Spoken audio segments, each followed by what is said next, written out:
Salut tout le monde, aujourd'hui on va vous parler de Spider-Man 1, mon frère et moi. C'est un film que j'aime beaucoup. Spider-Man, tout le monde sait qui c'est aussi Spider-Man, mais pour ceux qui savent pas, c'est un étudiant qui s'est fait mordre par une araignée génétiquement modifiée, et du coup ça lui a accordé, on va dire un peu les pouvoirs de l'araignée aussi, ça lui a modifié son ADN. Voilà, et il doit se débrouiller avec ses nouveaux pouvoirs, sa vie d'étudiant, les amours, les amis, le travail, tout ça. Ils doivent se débrouiller à New York. Voilà, Spider-Man 1 de Sam Raimi. Voilà, alors par quoi on commence? Moi, j'ai vu il y a deux choses importantes dans le film. Et du coup, c'est aussi. Oui, c'est un de mes films préférés parce que c'est un des films de mon enfance. Donc voilà, surtout que maintenant il y a d'autres Spider-Man, donc il y a d'autres générations. C'est à la fois bien et, et moins bien pour d'autres. Donc la première chose dont je veux parler, c'est le fait que ce film, c'est pas vraiment un film d'action en fait. C'est plus un film qui raconte une histoire. Et cette histoire, c'est qu'est-ce que c'est qu'être un héros. Et du coup, ce n'est pas un film d'action, euh, même s'il y a quand même de l'action dans ce film évidemment. On peut le voir par rapport aux scènes, à la musique déjà aussi. Euh, Donc la musique c'est des violons, ça fait plutôt une atmosphère héroïque, épique, et bon et aussi triste. Les scènes sont assez lumineuses, la plupart des combats, à la fin. Et quand Spider-Man se balade dans la rue, il y a toujours les gens et les passants qui le regardent avec admiration. Euh, et ça, par exemple, dans les films de super-héros, maintenant, c'est plus trop le cas en fait. On a l'impression que c'est plus commun pour les gens de voir des gens qui volent ou des gens extraordinaires, alors que justement, ce film, vu que c'était un des premiers du genre, eh bien, il y a toute cette atmosphère qui est vraiment nouveau et qui fait donc très héroïque et qui apporte beaucoup au film, selon moi. Notamment, il y a une scène où je crois que c'est après la fête foraine. Enfin, c'est pas vraiment une fête foraine, mais bon, c'est une fête. Il y a donc Spider-Man qui s'en va, il porte MJ, et il passe comme ça dans une rue, et l'action est filmée au ralenti avec une grosse musique, et voilà, et tous les passants, ils s'arrêtent, ils regardent, etc. Ben ça, c'est vraiment typique du film, c'est-à-dire c'est une scène très héroïque, très majestueuse, et pas trop orientée dans l'action. Après, il y a aussi, par exemple, pour revenir aux scènes d'action, c'est beaucoup filmé au ralenti ou avec des accélérés, notamment la scène avec l'incendie. Euh, donc quand il veut éviter les, Les gadgets du bouchon là, qui ouais, les coupent. citrouilles coupantes, du coup la scène est filmée au ralenti, enfin ouais, si, au ralenti, mais de manière très fluide et très claire, et du coup ça rend l'action épique et non démonstratif. D'accord. Dans les scènes d'action, normalement, démonstratif, ça veut dire que ça peut aller très vite et des fois on comprend rien, etc. Là, c'est plus quelque chose de posé, un peu comme les bandes dessinées en fait. Et c'est pour ça que c'est très respectueux, je trouve, de l'atmosphère BD, parce que ça fait vraiment des actions claires, précises, et pas forcément super rythmées, mais voilà, qui fait vraiment ressortir le côté euh, héros. Il y a aussi le fait que les coups dans le film, je sais pas si t'as noté, mais les coups, ils ont vraiment, avec le bruitage, ils y sont allés. Et ça, c'est pour une raison. Ouais, ça fait un peu particulier, mais bon, c'est pas grave. Non, mais c'est pour une Au moins, raison. c'est mieux que les derniers. C'est pour une raison particulière. Je pense qu'ils ont fait, en fait, quand Spider-Man donne des coups ou le bouffon vert, s'il y a des gros paf comme ça, c'est parce que ça fait très bande dessinée, en fait, encore une fois, avec les gros onomatopées, etc. Et du coup, c'est un rappel un peu aux comics où voilà, il y a des gros bruits, etc., des coups violents. Et puis, bon, le fait d'avoir des coups aussi qui sont très prononcés, ça accentue encore une fois ce côté héroïque, épique voilà, de deux colosses qui se battent. Bon, même si c'est pas vraiment des colosses, mais voilà, c'est ça l'idée. Donc moi déjà, ouais, c'est ça que j'ai noté, le côté vraiment héroïque et spectaculaire que Sam Raimi a voulu prononcer dans son film. Il faut noter que c'était un des premiers du genre super-héros. Donc il est sorti en 2002. En 2002, il n'y avait pas beaucoup de films de super-héros, ça a été un des premiers, avec le logo Marvel notamment au début. Et du coup, bah, voilà, il a un peu ouvert la porte à tous les autres films comme ça. Et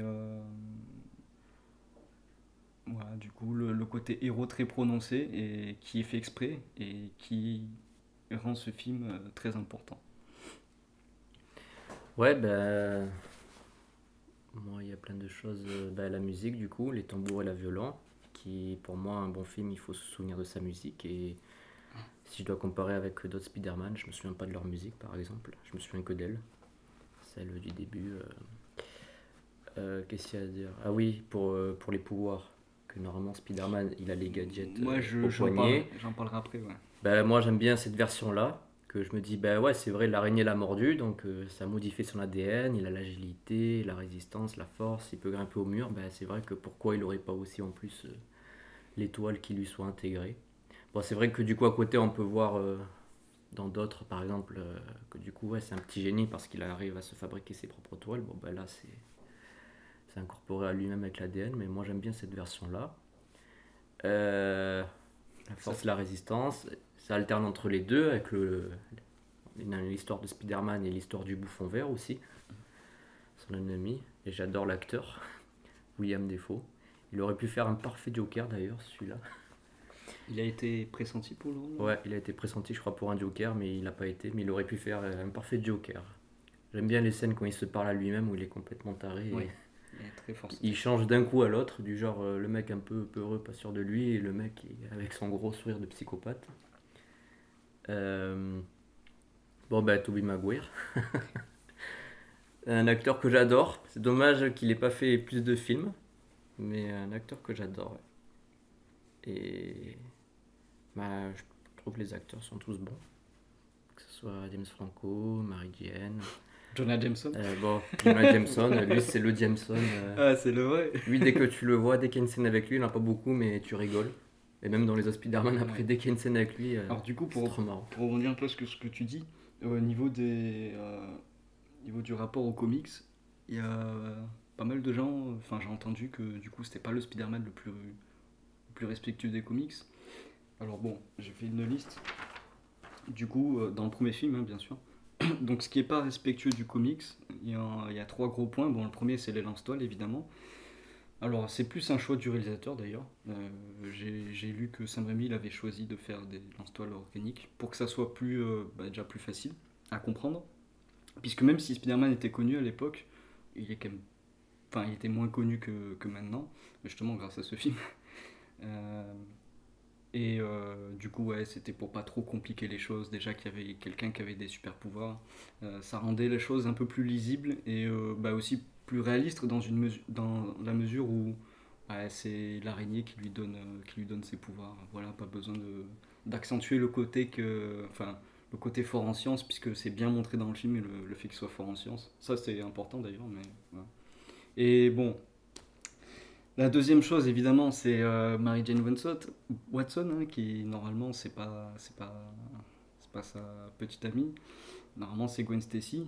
Ils ont choisi de mettre MJ, pourquoi pas. Euh, c'est pas vraiment un gros problème selon moi, même si du coup, à la fin, effectivement, ils se sont fait un petit peu piéger. Puisque bon, je vais expliquer du coup dans les comics, donc c'est un spoil, mais voilà. Je pense que beaucoup de gens le savent maintenant, mais dans les comics, Gwen Stacy, elle meurt, du coup, dans le Strange numéro 104, pour être précis. Ouais, elle tombe du pont. Euh, et du coup, à la fin de ce film, Spider-Man 1, il y a la scène un petit peu. Enfin, il y a la même scène, quoi, sur le pont, avec MJ qui tombe, mais elle meurt pas. Voilà. Donc, parce que dans les comics, pour le moment en tout cas, MJ n'est pas morte, donc il décide de pas la faire mourir dans le film. Ça contredit un peu les comics, c'est vrai, mais ça rend le film plus joyeux et surtout plus abordable, je pense. Donc voilà, ils se sont fait un peu piéger par ça. Après, est-ce que c'est vraiment au final problématique? Je sais pas. En tout cas, ce qui est vrai, c'est que c'est pas super respectueux pour le coup, ça. Voilà. Et la troisième chose que j'ai notée, c'est Betty Brant, hein, la secrétaire au Daily Bugle, hein. Normalement, dans les comics, elle a quand même un rôle important, hein, enfin, un rôle important. À un moment, voilà, elle devient aussi la petite amie de Peter Parker, bon, pendant un petit temps. Il y a beaucoup de petites amies dans les comics. mais voilà, du coup, elle n'a pas été développée dans le film. Dans les autres films, elle n'est toujours pas développée. Donc voilà. Le seul truc un peu irrespectueux, c'est au niveau de ce personnage-là. Il est là, mais il sert à rien et il n'est pas travaillé. Alors que dans les comics, c'est l'inverse, hein. D'ailleurs, à un moment après, il y a une histoire avec Eddie Brock, etc. Mais bon, bref. Voilà, sinon, c'est les trois seules choses qu'on peut dire vraiment qui sont irrespectueux du comics. Par contre, maintenant parlons des trucs qui sont respectueux. Alors, premièrement, le sens d'araignée, qui est très bien mis en valeur comparé aux autres films. Deuxièmement, le respect de tous les personnages, hein. Bon, comme on a dit, Jonah Jameson, il est drôle, et puis Je l'ai voilà repris quoi. en plus pour les derniers, tellement Jonah Jameson, voilà, l'acteur, c'est lui. il est parfait. Le bouffon vert aussi, notamment la relation père de substitution et fils de substitution entre Norman Osborn et Peter Parker, qui est très importante et qui est présente dans les comics. Donc voilà, ça c'est un côté très important. Ensuite, l'amitié avec entre Harry et Peter. La justesse d'interprétation de Peter Parker, oui, parce que ça c'est très important. Mais dans les autres films, Peter Parker, c'est pas vraiment sa personnalité d'être extravagant, etc. Là, dans le film, il est plutôt timide, introverti, calme, un peu niais des fois, mais justement, le personnage est niais aussi au début. Il se découvre et après, il va se découvrir à travers ses pouvoirs, il va prendre un peu plus de confiance en lui au fur et à mesure qu'on avance dans l'histoire. Comme dans les comics, du coup. Donc, ouais, le personnage de Peter Parker Non, il le joue très bien. est vraiment le. Que ce soit en Peter ou en Spider-Man. Voilà. Je reviendrai sur le personnage de Peter Parker parce qu'il est très, très important. D'ailleurs, Spider-Man, tu sais qu'un costume de Spider-Man, Ouais, ils ont été volés. ils en ont volé 4 Ouais. et 100 000 dollars le costume de Spider-Man. Et d'ailleurs, de tous les costumes, je trouve que c'est celui-là qui est le mieux. Moi, je trouve. Oui, alors justement. Pourtant, c'est le j'ai premier, noté, mais je trouve que c'est celui-là qui est le mieux. le costume, c'est celui des comics. Là, celui qui me dit le contraire, voilà. Hein, et Sam Raimi avait insisté dessus, du coup j'ai vu. Il a insisté sur le fait qu'il voulait pas retoucher le costume, il voulait que ça soit exactement celui des comics. Donc, un point de plus pour Spider-Man 1 comparé aux autres. Ensuite, le choix du méchant. Le bouffon vert est l'antagoniste de Spider-Man, c'est pas un secret. Et donc, c'est un très bon choix de personnage. Alors, apparemment, à la base, ça devait pas être le bouffon vert, hein, et pendant un temps, il y avait James Cameron qui était aux commandes, et il voulait mettre Electro et je sais plus qui. Et au final, ça a été avorté. C'est bien que ça commence Voilà, par et Sam Raimi a décidé de mettre le bouffon vert parce qu'il trouvait que c'était mieux en raccord avec l'histoire qu'il voulait raconter. Et il a très très bien fait parce que c'est son antagoniste, et du coup, le fait de le mettre au premier film, c'est très important. Et du coup, ça raccorde encore plus l'histoire qu'il a présentée sur l'écran par rapport au BD. Voilà. Encore une chose, il y en a plein des choses positives de toute façon. Bon, je vais peut-être pas toutes les dire, mais le truc important, c'est la mort du bouffon vert, du coup. Dans les comics, le bouffon vert meurt aussi, et il meurt comment? Il meurt empalé par son propre planeur, et c'est le cas aussi dans ce film-là. Donc voilà, très respectueux des comics. Ensuite, il y a même la cohabitation avec Harry Osborn, hein, à un moment. Ouais, qu'ils ont l'appartement. Dans les comics, c'est pareil, donc voilà. Bon, et un dernier truc que moi j'ai noté, je pense que... amoureux. Il y a le triangle amoureux aussi, effectivement, mais un truc que peut-être un peu moins visible, c'est qu'à la fin, du coup, le bouffon vert, pour amener Spider-Man dans la ruine, dans l'entrepôt en ruine, enfin le bâtiment en ruine, en gros, il lui lance un lasso, il le traîne comme ça, Et ça, en fait, dans les comics, dans le Strange numéro 104 aussi, c'est pareil. D'accord. C'est en fait le Bouffon Vert lui lance un lasso et après il le traîne aussi. Donc c'est une référence directe aux comics. Voilà. Donc maintenant que ceci a été dit, vous pouvez faire votre choix, mais faites-le avec quand même assez d'analyse. Hein. On peut bien sûr préférer le film que l'on veut de Spider-Man. Par contre, au niveau des comics, on peut pas dire n'importe quoi non plus. Et de mon point de vue, là, avec tout ce que je viens de dire, quand même, c'est difficile de faire plus fidèle. Voilà. Si on oublie les lance-toiles, d'autant plus que les lance-toiles, au final, c'est pas vraiment important. Ce qui compte, c'est quoi? C'est les personnages, c'est que les personnages soient cohérents par rapport à l'histoire de départ. Et puis, comme une fois, même dans le livre, dans les comics, ils auraient dû le mettre direct. Ouais, T'as peut-être. l'ADN qui se modifie, alors pourquoi pas la toile?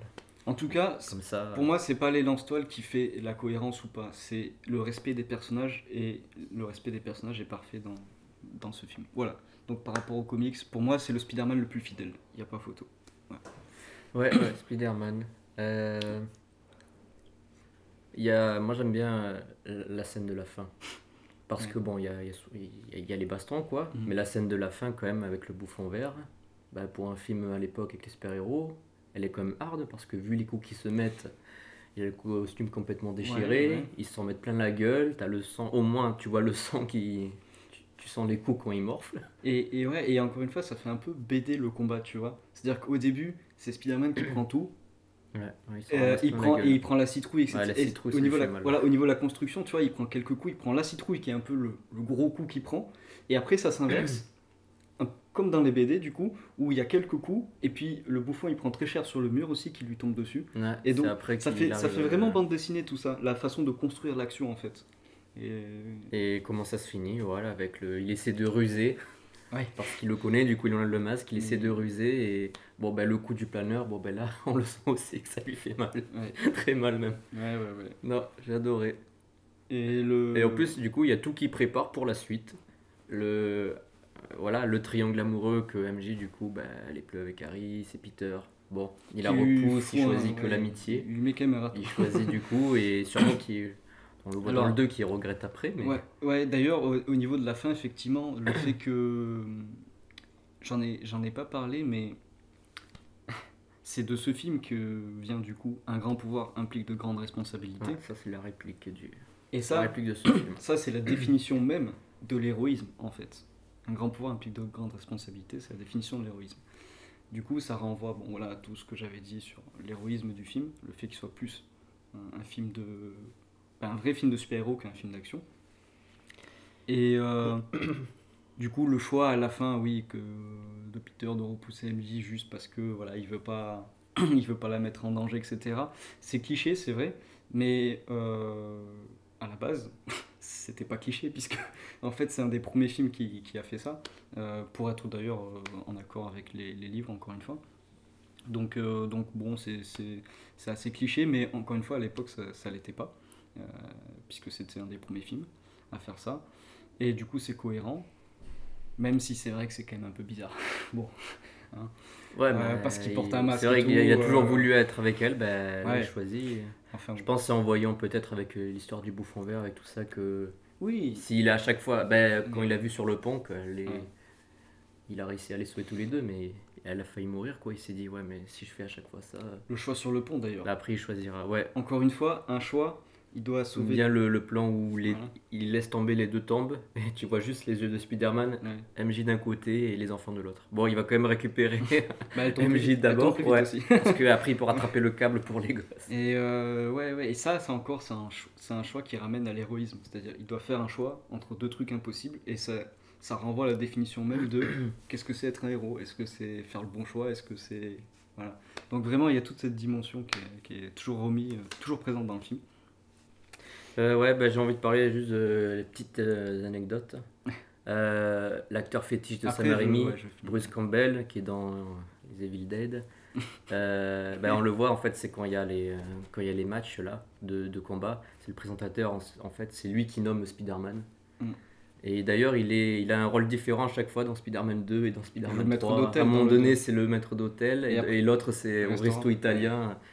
Il est Il très est bien cet marrant. acteur. Hein. La scène où il rattrape Mary Jane et qui rattrape les aliments, Ouais. Pas d'effets spéciaux, ils l'ont fait 156 fois pour avoir la bonne. Respect. Euh, Bah lui, Tobey Maguire et comment ça s'appelle Maguire. et Kristen Dunst, Ouais. ils se détestaient. Ça se voit, on dirait pas, ça se voit pas à l'écran, mais ils se détestaient à chaque fois en dehors de la caméra. Je crois qu'il y en a même, je crois que c'est elle qui, je sais plus si c'est lui ou elle, je crois que c'est elle qui faisait exprès de manger des trucs un peu puants quand ils devaient s'embrasser. Et la scène du baiser à l'envers, c'était horrible pour Tobey Maguire. Ouais. Parce qu'en plus, il y avait la pluie qui, Ah, qui descendait. Il a dit c'était horrible cette scène. Il l'a fait, mais une fois qu'il l'a fait, c'est bon. Pourtant, elle reste iconique maintenant. Ouais, et pourtant, elle reste iconique. Et Sam Raimi a fait passer une audition d'araignées Oui, ah pour oui, avoir les c'est bonnes. vrai. Ouais. Et il a rassemblé plusieurs araignées, tout ça. Bon, bah, celle-là, on la met dans le film, c'est celle-là qui Bah mordra. ouais. Mais ouais, il a raison. Et c'est encore une fois, bon, c'est Jonah Jameson qui nomme le méchant. Je sais que dans le 2, je crois que c'est lui aussi, ou c'est celui qui travaille avec lui, mais j'aime bien comme il nomme. Et le bouffon vert, voilà. Tous ces tarés doivent avoir un nom maintenant, donc allez, c'est bon, validé. Chaque fois qu'on prononce bouffon vert, allez, c'est pour moi. Ouais. Le fait aussi que Jameson, du coup, il prend l'araignée, enfin, il croit qu'il est complice du bouffon vert et Ouais, tout. ouais, Voilà, les ça sauces encore une indirectes. fois, c'est la vraie Il personnalité croit de Jameson, vraiment. quoi. Il s'en Même fiche, quand il voit de l'héroïsme, finalement, allez, Voilà, ouais, même il m'a quand. volé ça. c'est- Il est comme ça. Non, ben voilà, ben, Spider-Man 1. Souvent, quand on pense à la trilogie, on pense d'abord aux 2 Oui. et aux 3. Le Moi, 1, je trouve que les 3 se valent. Beaucoup, le 2 est considéré comme l'un des meilleurs films super-héros. Moi, je trouve que les 3 se valent. Le 3, il y en a beaucoup qui le détestent à cause de Venom. Et le 1, du coup, des fois, on l'oublie souvent. ouais, je suis Et correct. moi, je trouve que, voilà. Et encore une fois, un bon méchant aussi. C'est Stanley lui-même qui disait pour avoir un bon héros, il faut avant tout avoir un bon méchant. Un bon méchant. Et Donc ça fait un voilà, bon film. croyons les paroles sages de Monsieur Stanley. Euh, et du coup, oui, le premier film, on a tendance à l'oublier, le tout premier Spider-Man, mais c'est vraiment lui qui a lancé un peu la mode des super-héros. C'est lui qui a lancé tous ces trucs maintenant qu'on voit, qu'on voit à l'écran. Et ce qui est d'ailleurs dommage, c'est qu'on a tendance à oublier le fait que c'était un film vraiment porté sur l'héroïsme du coup, et pas sur l'action, alors que maintenant c'est plutôt l'inverse. Hein. Les nouveaux Spider-Man, ils sont vraiment plus dans l'action, dans le descriptif, que dans le côté épique et un peu... ouais... comment dire euh, BD avec des avec des coups avec des bruitages de coups qui n'ont aucun sens mais qui juste pour montrer leur puissance quoi, c'est juste voilà, pour montrer le fait que ce sont des personnes surhumaines du coup et que ces personnes surhumaines du coup c'est pas normal pour les autres qu'ils soient surhumains hein, pas comme dans les films de maintenant. Voilà, on a tendance à oublier. Alors après oui souvent on dit que c'est pas le meilleur Spider-Man. Pour moi, c'est pas non plus le meilleur. Bon, enfin, c'est la meilleure trilogie, mais le 2, effectivement, je préfère le Spider-Man 2. Par contre, il y a un truc qu'on peut pas enlever à ce film, et moi je pense que je conclurai sur ça. C'est que c'est peut-être pas le meilleur Spider-Man, enfin, en tout cas, c'est peut-être pas la meilleure représentation de Spider-Man à l'écran.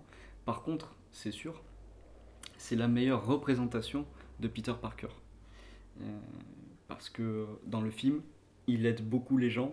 Même quand voilà, Harry lui cache sa relation avec MJ, etc. Après, il n'hésite pas à le couvrir auprès de son père, etc. En disant qu'il ne sait pas avec qui il sera, etc. Donc c'est vraiment la personnalité de Peter Parker. Et c'est très bien interprété par Tobey Maguire, encore une fois. Et du coup, voilà, ce n'est peut-être pas le meilleur film de Spider-Man, mais c'est le meilleur film de Peter Parker. Et après, effectivement, est-ce qu'on prend plutôt l'homme ou est-ce qu'on prend plutôt le héros? Si on prend plutôt l'homme, alors effectivement, ce film, c'est le meilleur. Si on prend plutôt le héros, c'est peut-être pas le meilleur. Voilà.